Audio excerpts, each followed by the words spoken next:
It has been said that communication is an art, and I'm here to tell you it is not. It is a science. And when you understand the science and you apply it relentlessly, then it becomes an art.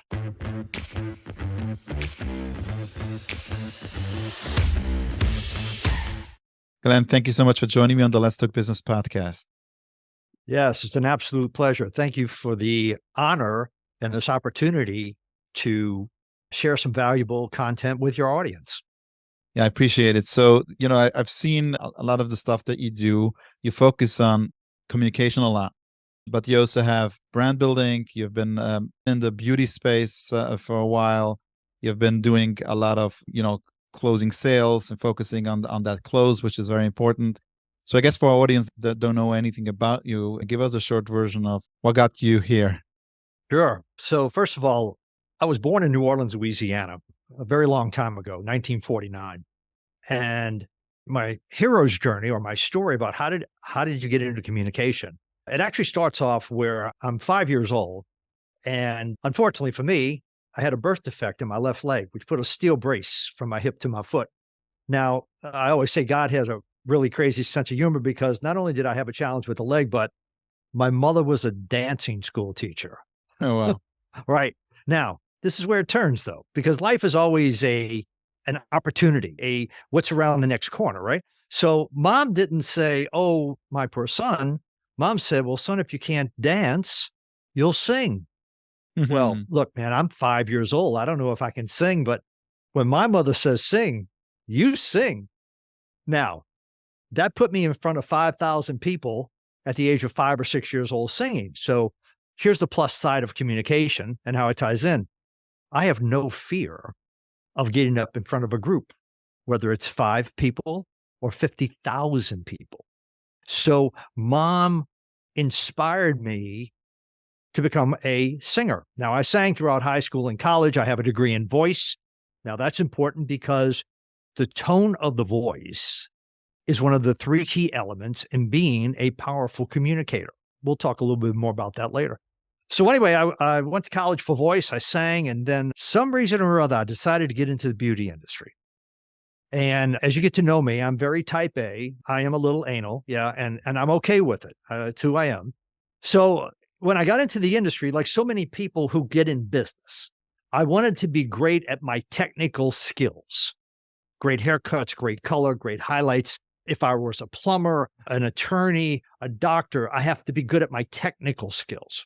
And simply through hard work, for 3 years, I worked real hard. My numbers moved up, but at 3 years, my numbers started to level off. I was, whoa, whoa, this is not the life I want. I want to grow. So the economy was good. My location was amazing and my pricing was in line with the market. And so I realized early on the challenge was not external, it was internal. Now, I Yes. was fortunate to be gifted with the ability to talk, yet I was not a good communicator. And there is a major difference. So I started studying the most powerful communicators I could. I actually broke out an old piece of equipment that most of your listeners probably have never heard of. It's called a cassette tape recorder. Now, what I did with this is for one solid month, I cassette tape recorded every consultation that I did. And then I went home and listened. However, I listened as if I were the client. And I heard verbiage that was negative or vague or distracting. And I knew immediately what I needed to change. And when I changed how I communicated, my numbers moved up.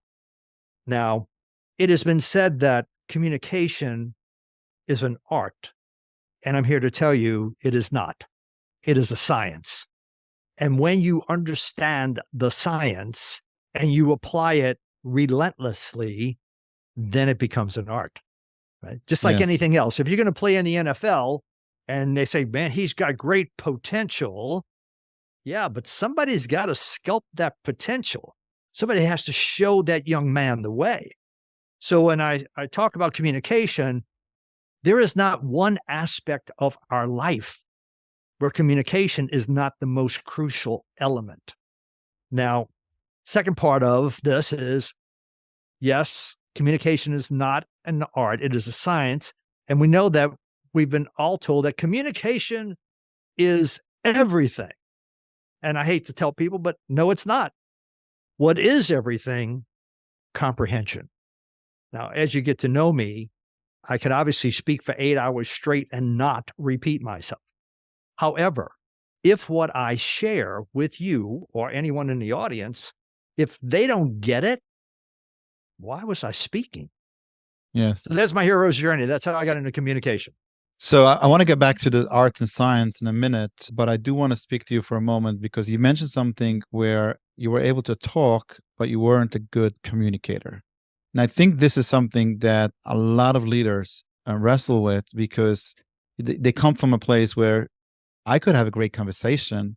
People love to speak to me, but somehow I fail of communicating the vision of my company. I fail communicating when I want to give feedback for somebody else. If you could dive in some practical differences of how do you split up the two? You could be a good talker and have good conversations, but yet not a great communicator. Sure. I'll share a couple of thoughts related to your question. Over the years that I've been doing this, I realized that there are what I call 10 essential buying and selling insights. They're all related to communication. Now, I was going to call them the 10 commandments, but that was already taken. Yeah. Somebody beat me to that one. I don't know how that happened. But anyway, so I want to preface my answer with some information. So let's talk about communication versus talking. You and I can go have a cup of coffee. Now, I'm going to share with you some of these insights. Number one, every situation is a selling situation. There is no moment in your waking day, and maybe even in your sleeping night, that is not a selling situation. Now, someone said to me once, they said, well, that can't be true. And I said to the young gentleman, I said, when you woke up this morning and your brain, the voice in your head, sold you on what shoes you were going to wear today, the ones that go with the dark suit or the light suit or the tennis shoes or the running shoes, you got sold. Now, you may not think of it as selling, but it is selling because the objective, and I want to stress this, I don't coach selling. I coach clients on how to close. And I'm going to go into this. Selling is where somebody's trying to get me to buy something I wasn't even thinking of. Closing, they already know what I want to buy and they're just going to provide the solution. Yes. That is crucial. And we'll dive into that in a second. Okay. So selling is the transfer of emotion. Number one, every situation, it's a selling situation. Number two, selling is the transfer of emotion.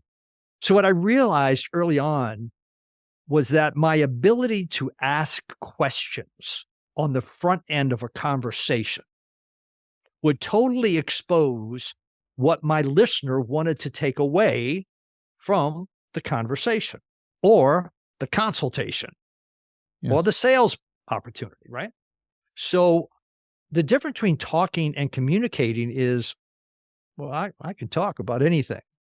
When I communicate, I have a purpose, I have a point, there's something I want to get to.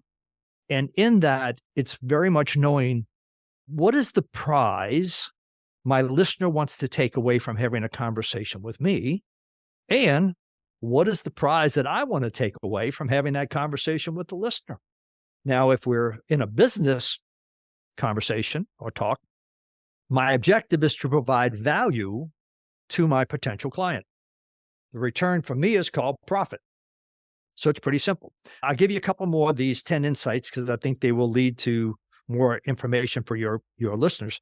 So we know number one, every situation is a selling situation. Number two, selling is a transfer of emotion. Number three is pretty easy. We already know this. People spend more money on what they want than what they need. Need. Yeah, you got that right. Mhm. And if you don't think that's right, go look at all the stuff we bought during COVID we don't even use anymore. All right. Yes. Number four and five come together. Now we're going to deep dive this, but you got to listen to both. Number four, ladies and gentlemen, you are not in business to sell what you want to sell. And you're thinking, what? No, no, no. You got to listen to part five, second part. You are in business to sell what the client wants to buy. And when you ask the right discovery question on the front end, you don't have to sell anymore. You simply go to your shelf, take the solution off that shelf, give it to the client. And I'll stress this as we dive deeper. If the only thing that separates you from your competition is the price, then you have not communicated your value to the client. All right. So we're not in business to sell. We want to sell. We're in business to sell what the client wants to buy. So what's the question we should ask, Glenn? Well, the opening question, and let's go back to when I worked in the beauty industry, and I have a lady in the chair, and this is a new client. We're going to call her Miss Mary. It's a good name. So Miss Mary's coming in the salon for the first time. Now, there's a bet, and I mean like a Las Vegas bet. I make this bet and I win it 100% of the time. Would What you is like it? to? Yeah, I was going to say, would you like to know what that bet is? Yeah, here's the bet.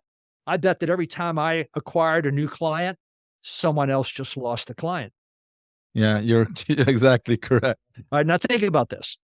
And let's just take the hair industry, whether it's your barber or your hairstylist or your doctor or your attorney. When you went to that stylist, the other stylist that you went to before me, your brain had a perception that they were going to be the one, Yes. right? The one who was going to give me this amazing haircut and make me look in the mirror and feel so confident and proud and build my self-esteem. And guess what? They did that on the first visit.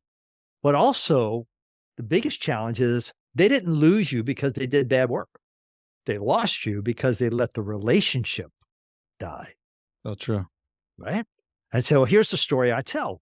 The first time the client comes in the salon, again, lady client, and the stylist says, "Oh, Miss Mary, it's so great to have you here. Now, this is a smock, and this is how the smocks go on. They tie in the front like a bathrobe. This is the changing room over here. And you'll notice that there's a mint right on top of the smock. So if you want to take a little mint, that's there. There's some mouthwash over there if you like it. Now, this is our beverage center. This is where the coffee is. Okay. Oh my God. It's like an emotional love fest, right? That's Yes. the first visit. Yeah. And by the third or fourth visit, Mary walked in, the client and the stylist said, "Hey, here's your smock. Slip it on. I'm running behind. I already got your color mix. Let's go." You're losing that relationship. You let it die. And I tell the story this way. My wife and I have been married going on 48 years. And on the very first date, almost 50 years ago, I wanted to impress her, right? So I opened the car door so she could get in and sit down. I did that on the first date. Well, I did it on the second, the third, the fourth, the fifth date. And she became confident. This guy's going to open the car door. He's cool. All right. Now we move to today, 50 years later, and confidence has now become trust. And trust, my friend, is the ultimate superglue, Wow. whether it's a personal relationship or a business relationship, right? Mhm. So today, my wife trusts I will open a car door because if it's raining and I get in the car first and the blonde is standing out in the rain, her brain says, he doesn't love me anymore. Yeah, That is you train powerful. there. That's yeah, that becomes a habit and it becomes an expectations. Exactly. It becomes a conditioned response. It becomes a habit. All right. So I'll give you a couple more. When you are speaking, listen to understand and not to respond. Listen to understand and not to respond. So basically, when the client is dumping all that toxic waste about why they're not happy about this or that, the other thing, don't interrupt. Let them go. Now, if you do interrupt, you can only ask one of two questions. One question is, would you repeat that? Because I want to write that down, which sends a message to the listener that you're paying attention and it's important. The other question you may ask is, I want you to dive a little bit deeper. Tell me a little bit more about that challenge you're having. Again, it shows that message. So let's go back to the salon. So Mary comes on the very first time. And here is the $1 billion question. Mary sits in the chair and I already know she's going to be mine because someone else just lost her. And I say this to Miss Mary. Now, Miss Mary, I know that you're on the appointment book today for a haircut. However, transitional word. If you could change anything about your hair that you're not happy about, what would you change, such as the texture, the density, the length? Do you find that on a hot summer day in Brooklyn, when the humidity's high, that your hair frizzes? What would you change? She says, "Oh my God, I would definitely get rid of the frizzy hair." Check. And, my ends are a little dry and brittle. Check. And, I've never really liked this color. Check. Anything else? Nope, that's it. So if I'm clear, frizzy hair, better integrity on the ends, and modify the hair color. That's correct. I already know what she wants to buy. I don't have to Mm. sell anything. I don't have to try to sell a highlight or a treatment. I know exactly what she wants to buy. Now I make an offer. So, Miss Mary, if I were able to offer you a service where I can make your hair 100% frizz free up to 6 months, and there is no harsh chemicals involved, is that something you would be interested in? Listen, close. The last hairdresser stopped asking what's wrong and just assumed they were doing everything right. Now, I'll make you laugh. So, as I said, my wife and I have been married 48 years, and someone asked me one day, how do you stay married 48 years? Well, the first thing I made him laugh, I said, well, my wife loves pain and I give it to her. No, no, just kidding. So here's reality. I treat my wife like a client. So he said, what do you mean? I said, well, at least once a month, we're going to go to dinner. And at dinner, I asked this question. We've been married 48 years. If there was anything about our relationship you could change, what would you change? And lo and behold, after 48 years, my wife says, it really drives me crazy when you leave your dirty socks on the floor. Well, now that I know that, I'm going to pick those socks up and we're all going to have a better night. Yeah. It's just that simple. Yeah. And I think people overcomplicate the selling process and they forget the most simplistic part of what problem are you solving? Exactly. I want to share two more of those insights. One of which is the deeper you dive in discovery, the more emotional the decision to purchase will become. You must be an information getter before you become an information giver. You listen to learn. Once you learn, you earn. And Okay. here's number 10. This is the very last one. Every conversation ends with an offer. I mean, every conversation ends with an offer. Otherwise, why were we speaking? Now, it doesn't have to be an offer of give me money. It could be an offer of, hey, Glenn, could we get together next week on a Zoom call and talk about that point that we wanted to discuss? You're coming to New York? Let's go get a cup of coffee. Let's So, meet and talk more. so there is an action step. So there is an objective at the end, what the next steps would be. Yes, it's always got to be an action step. Or again, why were we speaking? Now we can say, hey, listen, it was great to see you. But even when we end with, I look forward to the next time. Well, there's the offer. Mhm. Doesn't have to be big. So let me, if you don't mind, let me ask you some follow-up questions. I think you packed in a lot, and I think it's very important. And obviously, as you mentioned in the beginning, that we all sell, and every minute of our day we sell. So obviously, this topic is very important, in particular when you combine it with the topic of communication. So I want to ask you some very specific questions that I've seen a lot of leaders wrestle with, which is sometimes you could have a situation where, let's say, feedback is given to an employee.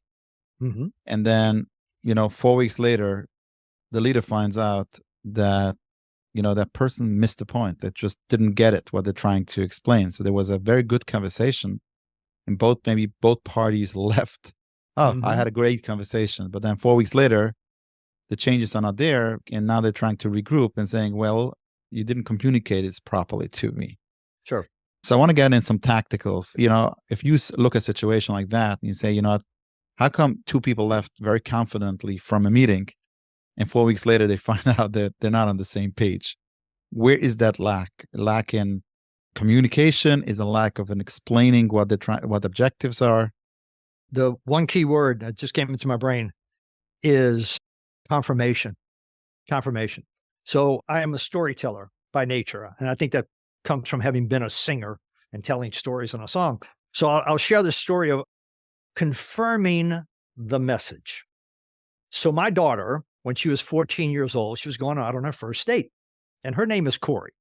So of course I'm the dad, right? And young man shows up and she's ready to go. And I said, okay, now Corey, I want you home by 11 o'clock. And I got the face of a 14-year-old. The eyes rolled and the head shook. And I could read the face. And I said, okay, what did I just say? And she said, you said you want me home around 11 o'clock. And I looked at her and said, the word around It wasn't part of what I was said. not in my vocabulary. See, I want to be very clear and very specific. So I looked back and I said, so I want you to understand, I said 11 o'clock because at 11:01, your laptop, your iPhone, your iPad, your TV, and any electronics that you have will disappear for 60 days.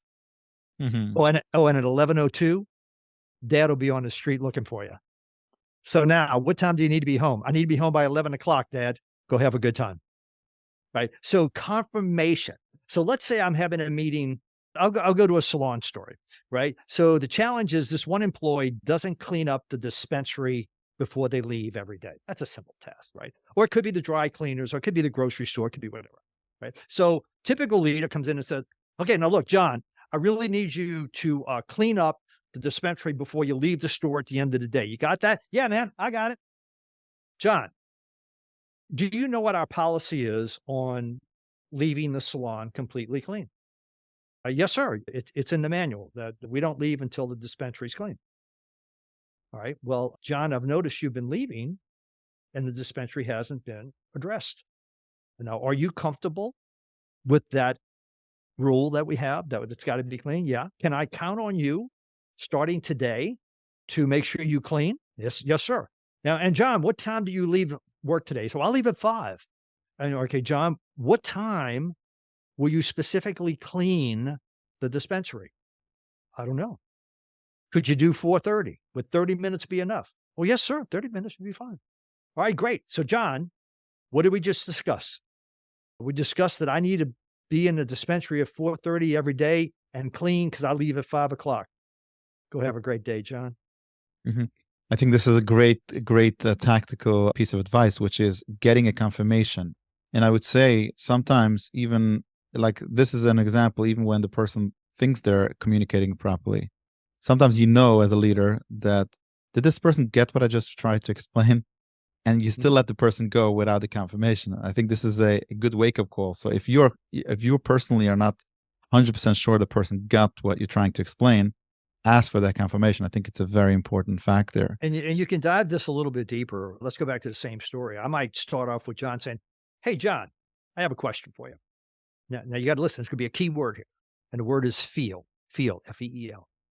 So, John, how would you feel if you worked all day and you're getting ready to leave and you walk in the back and you notice that one of your fellow team members didn't clean up the dispensary? How would you feel?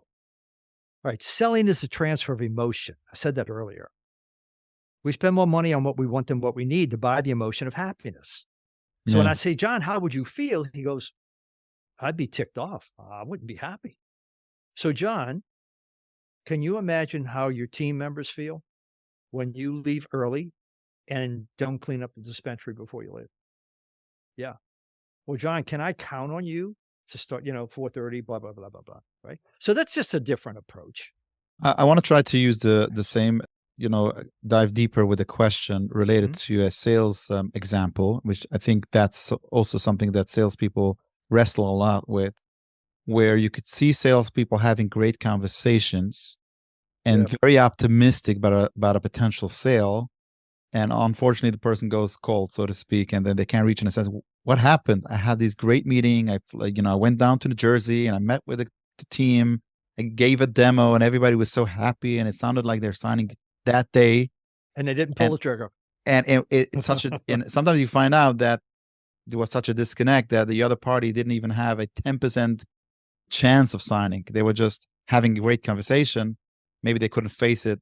And I think that comes back to both the close that you mentioned and objective in next steps, and also the part of something is missing in the communication there. Yes. The one key technique that I would coach, and I coach all the time, when you're encountering an objection to the purchase, ask questions. Ask questions. Because here's the point. When I walk in the Ferrari dealership, I pretty much know I want a Ferrari. But if I walk out the Ferrari dealership, what happened? Now, here's one. I used to hear this. I did a lot of work with women with hair restoration. And sometimes a hair system could be 3, 4, $5,000 custom built, whatever. And let me share this with you. There's nothing more emotional than a woman who doesn't have hair. Now, Yeah. look, you and I could shave our heads. We're going out tonight, but My wife could never do that. She's a beautiful woman because society doesn't allow for that, right? So anyway, and this is another part of before we do the question. Salespeople often fear giving the price because they think I can't afford this. How are they going to afford this? And because human nature is I don't want to be rejected because if I get rejected, I feel bad. And if I feel bad, it means I'm not good, right? All this kind of stuff up here, right? So you have to ask the question. So when the client says, wow, that really sounds amazing, let me think about it. You have to have a follow up question, which is, well, Miss Mary, exactly what do you need to think about? I mean, I'm talking to myself here. I've covered everything. I've covered the maintenance, the cost, the features, the benefit. I didn't miss a trick. What is she thinking about? Mhm. Well, why don't you just ask? So you're going to ask, so Miss Mary, what specifically is it that you need to think about? Now, I will share with you, this is based on my experience. There's usually only 4 objections to the purchase. I'm gonna give them to you right now. Say that. Time, time. Well, I really want to get that hair system. I know it'd be such a game changer, but I don't know if I can make the appointments every month. Okay, that's one. Cost. That cost is always a factor. Oh, man, I know I really want it. I really want it. Yeah, I just don't know. I don't know if I can afford it. Oh, and then the follow-up is, I need to go talk to my husband. I'll tell you how to get past that too, right? All right. Number 3 is clarity, education. Maybe I did not clearly inform the client. And they got a question about maintenance. They have a question about durability. They have a question about longevity or projected results that they're going to get. And number 4 is support. Well, Glenn, I know that our sales would go through the roof if we hired you and you coached my team on communication skills and showed us how to use our branding better. But my partner tells me I'm an idiot. Mm. That's support. So I can defeat every one of those with if it's time, well, let's look at how doing it this way is going to actually open up your schedule, provide you the opportunity to take in more clients, provide more services, make more income, make more revenue. If it's a question of cost, I already know you want it. And this is the important part. When you and I go to buy that Ferrari, the salesman's job is not to sell us a car. His job is to help us figure out how we're going to pay for that car. So if you can in your business set up a payment program or payment options and then use verbiage like, and I used to use this verbiage, the hair system would last the client, keywords with proper maintenance, approximately 1 year based on the cost of whichever system. Before I gave the price, I broke it down to an understandable common denominator. So this would be the verbiage. And I put price right out there. I don't hide it, man. I'm coming at it, right? Because I know it's what Mhm. everybody fears. So I get to the point where I'm going to talk about price. I'm saying, now, Miss Mary, obviously everything comes with a cost. Everything has a price. Whether you're buying a Ferrari or you're buying a Chevrolet. Oh, did I say Ferrari? I did. Yeah, whether you're buying a Ferrari or Chevrolet. But here's the good news. What did I just say it was? Good news. That's why we Yeah. say here, good news. Right? How many times does salesman say, man, look, I hate to tell you, but this is the price. Well, you already turning me off, man. Yeah, yeah, Right? yeah. No, no, no, because you want that Ferrari. You want your little hiney sitting in that car driving off the lot. So here's what I would say. You say, but here's the good news. Your hair system, when you take care of it the way I'm going to coach you, you're going to get at least 1 year out of that hair system. Your cost is going to break down to less than a Starbucks and a morning muffin once a day for a year.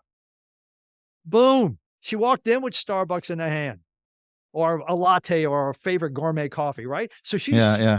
so that person, that client is going, I could definitely afford this. This makes total sense.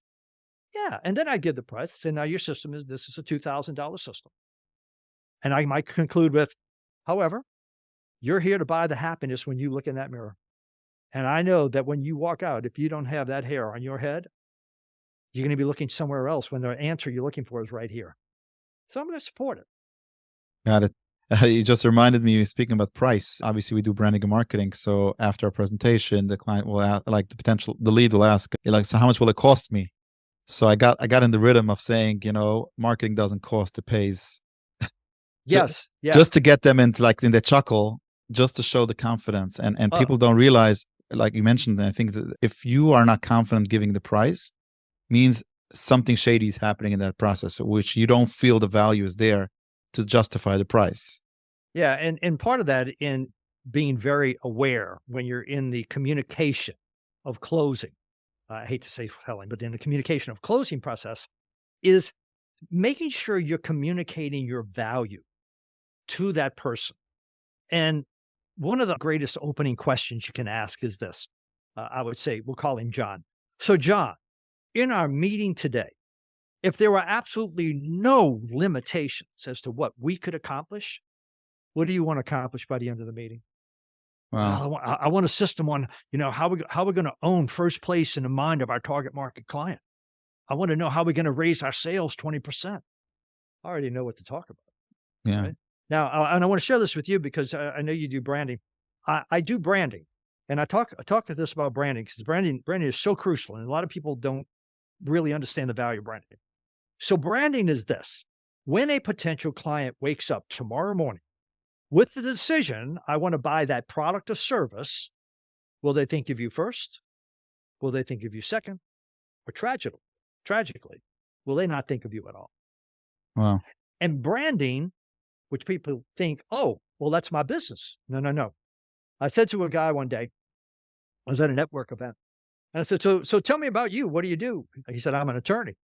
I said, well, what's your brand? What's your brand? He goes, I'm an attorney. I said, no, that's a job. I said to another guy, so tell me about you. What do you do? He says, oh, I'm a financial planner. Oh, that's great.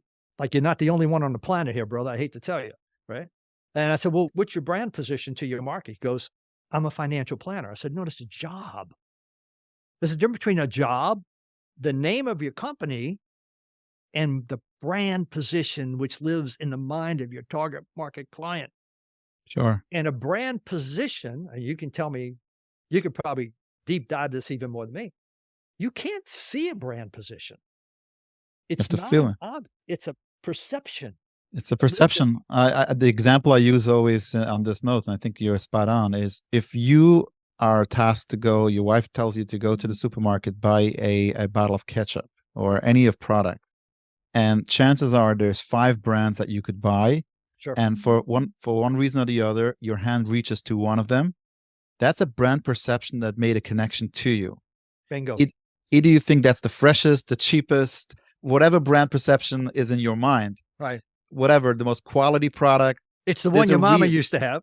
yeah, and I always say, chances are, if it's private label, there's out of the 5 are made in the same facility. Yeah. Yeah. So Exactly. it's exactly the same product, but there's still a perception that maybe this brand is known to be a cheaper version of the private label brand, and therefore all the products are cheaper. And chances are the ketchup is not cheaper, but just the hand is reaching there, Yeah. and you Let got me into deep, habit. I want to deep dive this just a little bit. So there's two things in branding. There's your brand position and your brand position statement. Now they're a little different, right? So here's my story. So we know that I started doing hair in 1975. And before I knew better, someone would walk up to me at a network event and say, hey, who are you? What do you do?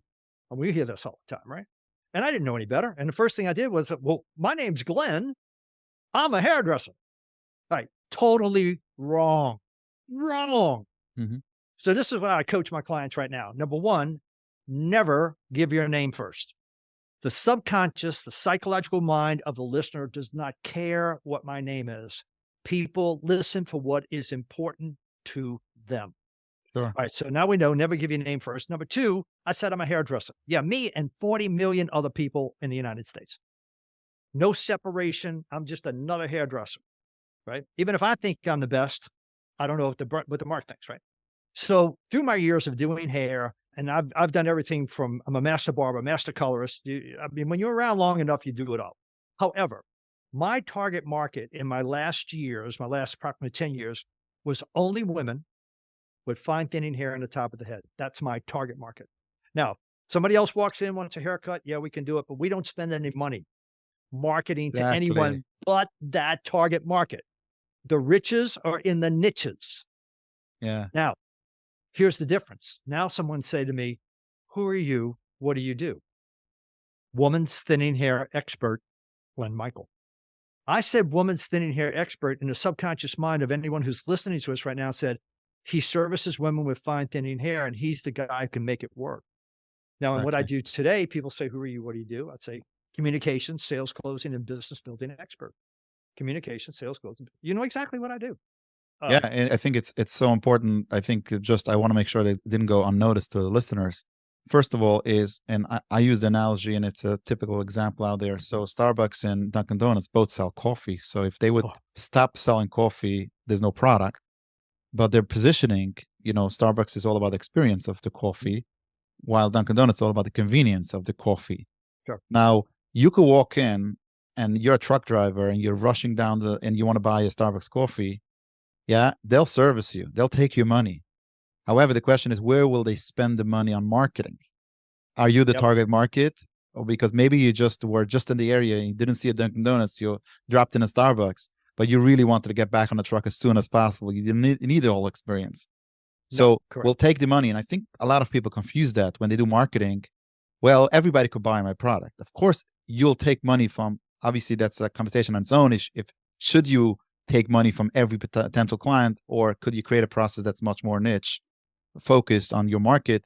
But outside of that, is where do you spend your sales energy? Where do you Yes. where you spend the marketing dollars? These are the places where you need to be much more focused on. Yeah. And I talk about this all the time. If we hear the word target market and people get a vision of this big bullseye, well, yeah, it's a big bullseye, but in the dead center is the target. That's the target market.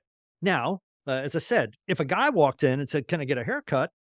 He's on the target, but he's not the target I'm going after, right? I Mhm. will take him anyway, like the truck driver. I'll take him anyway. So who am I going to market to? Well, I'm going to market to the housewives and I market to the girls going to school in the morning and pick up their coffee. So no, you're spot on. And again, branding is that which distinguishes you from your competition, from other organizations in the mind of your target market client.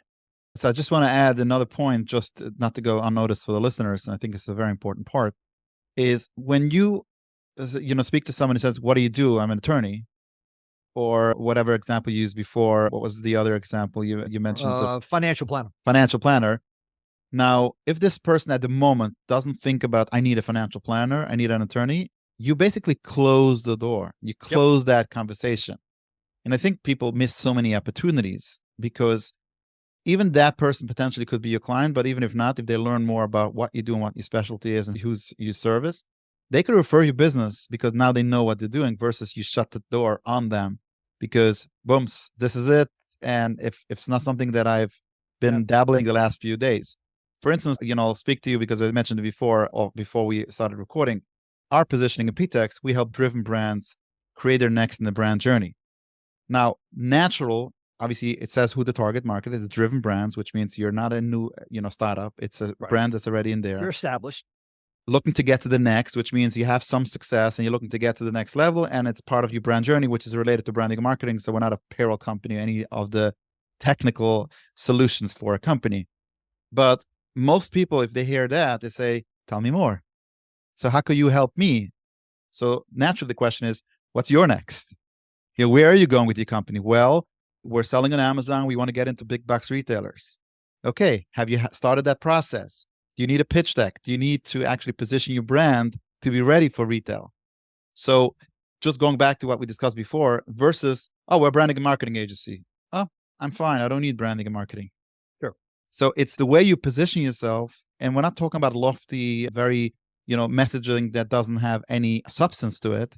It should have substance, but make sure you're speaking about the solution or the problem that you're solving that will intrigue the person's interest to say, tell Yeah. me more. Or And two things come to mind, and I'm going to save the bigger one till second here. So when and I think you're spot on here. So I would ask that person, we're talking about selling branding. I would say, so John, when you close your eyes and you see where your company, where you want it to be in 1 year, what does it look like? And he tells you. And then your second follow-up question is, what's your plan? What's your process to make it happen? Right? Because what is the old saying? A dream without a plan is just a wish. Yeah. And a wish without action is a hallucination. All Yeah. right. All right. So I want to give you a second. I focus in working with clients on branding because majority of people I come across do not have one. Now, you should have one. And I incorporate branding into the communication trilogy of verbiage, voice, and visual messaging. So branding and verbiage are crucial. They come together. They're like a great marriage. So I want to go back to my brand position statement when I was doing hair. And someone said, "Who are you? What do you do?" Now, I'm very practiced and I'm very rehearsed, but I do not want to sound like I'm giving a speech. I want it conversational, not speechy. So I meet somebody at an event. He says, "Hey, who are you? What are you doing?" I go, "See, my body language just said, I'm thinking about what I'm going to say. I already know what I'm going to say." Right. I would say, "Woman's thinning hair expert, Glenn Michael. I work with women who are challenged with fine thinning hair. Watch my hands in the very top of the head. In some cases, almost to the point of bald. Now, this unfortunate situation produces low self-esteem, low self-image, and trust me when I tell you, I've seen it affect the quality of a woman's life. But the good news is I'm able to offer multiple solutions. And what I guarantee every one of my clients is understanding of their unique hair loss situation, results that always exceed their expectations. And here's the best part. I do this with pricing that respects every client's financial resources. Nice. Yeah, see, that's a nice way of saying I'm affordable, right? Then here's the call to action. So I want you to think of someone you know. No, no, wait a minute. I'm wrong. I want you to think of somebody you love, your mom, your wife, your daughter, the lady at work who's challenged with fine thinning hair. And I have only one request. Please don't keep me a secret. All right. So I want to go back to the beginning. Oftentimes I hear people say, "I help people." Do not use the word help. Help in the subconscious mind is an indication of I'm free. I don't charge anything. I just come by to help. Right. So if you see me on the side of the interstate and I have a flat tire and you stop by to help me, thank you very much. But you're not getting a bill, a check, or a credit card. When the tow truck driver stops by to change my tire and works with me, he gets paid. Very cool. So in the subconscious mind, yeah, that's why I create brand position statements, because the verbiage creates an image. We speak words, the listener perceives an image. I'm gonna say it again. We speak words, the listener perceives an image. For example, oh my God, I'm looking out the window here in my office. There's a white horse running down the street. Well, not really. However, when I said horse, white horse, did you see the letters HORSE in your brain? Or is Horse. there a white horse from a book or a movie? Or, hey, if you're a special person, maybe it's a unicorn. I don't know. My point is, when I say I help people, oh, here's another one I recommend. And this is all habit, right? Because I work with clients on creating new habit. Eliminate the words trying to. Trying to tells your own brain there's a margin of error, and if you fail, it's okay. So we must speak in a very positive present tense. I am working with my clients to build their brand image, not I'm trying to work with them to get to the next level. Sure. Right. So words to stay away from: kinda, sorta, it's like, and trying to. Yes, sure. Now, if you And I record always say, yourself, when you ask yeah, somebody to do something, it's either yes or no. What do you mean? Yeah, I'll try to do it. yeah. It's either you It- do it, maybe you fail, but at least you did it. well, and look, myself included, most of us fail the first time we try anything. Yeah, But failure is an opportunity to learn. That's all it is. The biggest challenge I find in a lot of my clients is they keep dragging around the emotional drama bag of every mistake they've ever made. It's like, look, you can't fix the past. You can only affect the future. Right. sure. So let's get rid of that bag. So yeah, so time is going on. I think we'll have an 8 hour session, as you mentioned before. You could be on we could be on an 8 hour and not repeat ourselves because we're Easy. going from topic to Easy, topic. man. Let me end with asking you a loaded question. So feel free to give me parts of the answer if you don't want to go the full. But from your experience, obviously you help people with Work with. communication and you work with people. Yeah, see, I'm This is put on why I test. coach. Yes, yes. Great. It's actually it's a great continuation of what we just spoke about. Alright, go for it. um, so you work with people on the close. So I guess my question to you is, I work a lot with salespeople in general, and I see a lot of people, companies that hire salespeople, and they are successful, not successful. If you have to give me the one, two, three things that you have seen as the biggest reasons why salespeople fail in their sales career, what would it be? Failure to listen, number 1. They put their own agenda first, not the client's agenda, second. That's my number 2. Number 3, they were never trained to close. They were never trained to communicate. They were programmed to talk. So, putting their own agenda first, that would be my second one. Number 1 point, not listening with the intention to understand. Number 2, putting their own agenda first. Number 3, not being trained on on the process of communication and connecting. So I want to give you key words: communicate, connect, close. Communication, I could say, is marketing, right? I'm going to communicate to my target market that I'm here. Well, what is the purpose of marketing? This is important. The purpose of marketing is to make the phone ring. The Yes. bigger question is, who's answering the phone? And are they skilled to connect with the client, guide them through the process to get them either to place the order or come in and let's take this to the next level? Understand that, and this is the power of words. And people just don't realize the words. I mean, I think part of this, we could talk for hours, and I could fix the world if I could change the words. Words have the power to strike like the fist of a fighter. They also have the power to stroke like the hand of a lover. You choose. You choose. And the words you use create images in the brain of your listener. You want to improve your relationship with your spouse? Think of your words. Exactly.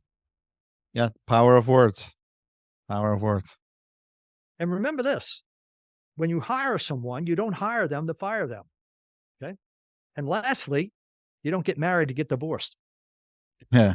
Now, I'm not saying things don't happen, and I'm not saying sometimes it shouldn't happen. I'm just saying.